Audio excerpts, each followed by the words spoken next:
한 주간 발생한 뉴스를 재정리해보는 시간입니다.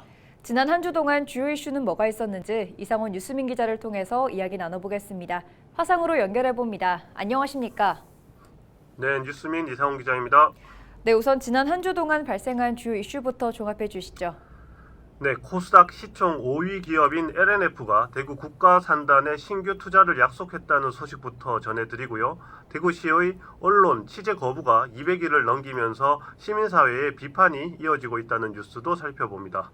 경산시에선 방사능에서 안전한 급식을 위한 조례 제정 운동이 시작됐고, 영양군에선 풍력발전 실시 계획 인가가 고시됐다는 소식도 짚어봅니다. 네, 먼저 대구 국가산단 신규 투자 소식부터 들어보죠. 네, 2차 전지 양극재 생산 기업으로 유명한 LNF가 대구시와 2조 5,500억 원 규모의 신규 투자 협약을 체결했습니다.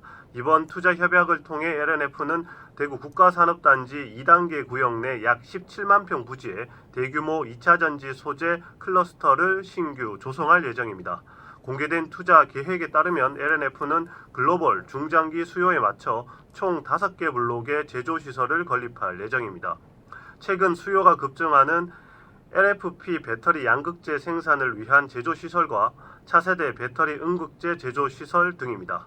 국가산단 산업용지 전체 면적의 14.4%를 차지하는 규모의 투자로 계획된 투자가 완료되면 신규 제조시설에서만 약 9조 5천억 원의 매출이 예상됩니다. 네, 지난 5월 시작된 대구시의 언론 취재 거부가 200일을 넘기면서 시민사회 단체의 비판도 이어지고 있죠. 네, 대구시의 대구 MBC 취재 거부가 200일을 넘겨 이어지고 있습니다. 29일 지역 9개 언론 노조가 참여하고 있는 전국 언론노동조합 대구 경북협의회와 대구 시민단체 연대 회의는 기자회견을 통해 홍준표 시장이 언론 탄압을 멈추고 언론 자유와 시민 알 권리를 보장해야 한다고 촉구했습니다.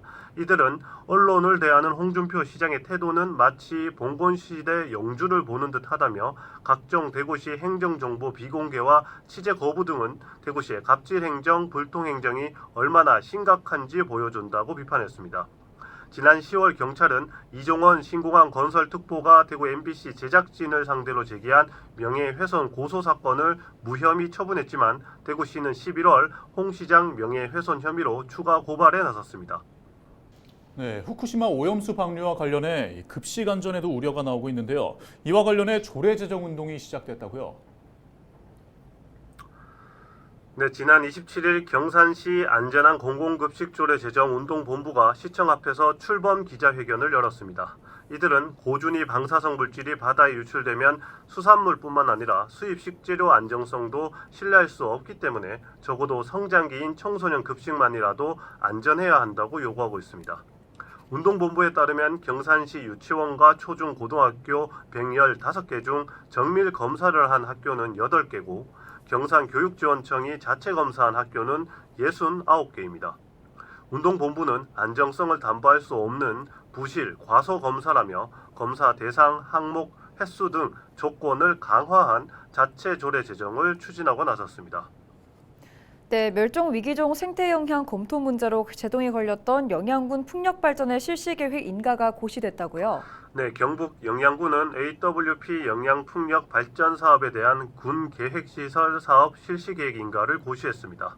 AWP는 영양읍 무창리 산 1번지 일원에 설비 용량 58.5메가와트 규모 풍력단지 조성을 추진해 왔는데요. 지난해 전략 환경영향평가서 부실 작성 의혹이 국정감사 등에서 제기되면서 사업 추진에 제동이 걸렸습니다. 환경부는 사업자를 비롯해 영양군 전략 환경영향평가 협의기관, 주민단체, 국회가 참여하는 공동조사단을 꾸렸고 조사 결과는 아직 나오지 않은 상황입니다. 영양군은 AWP가 조사에 따른 사업 중지에 이의 신청을 하자 환경부와 협의 후 고시만 우선하고 실착공은 조사 결과에 따르기로 했지만 주민단체는 조사단을 무력화하려는 행위라며 비판했습니다. 네, 오늘 주간 이슈 점검 여기까지 듣겠습니다. 이상원 뉴스민 기자였습니다. 고맙습니다. 네, 감사합니다.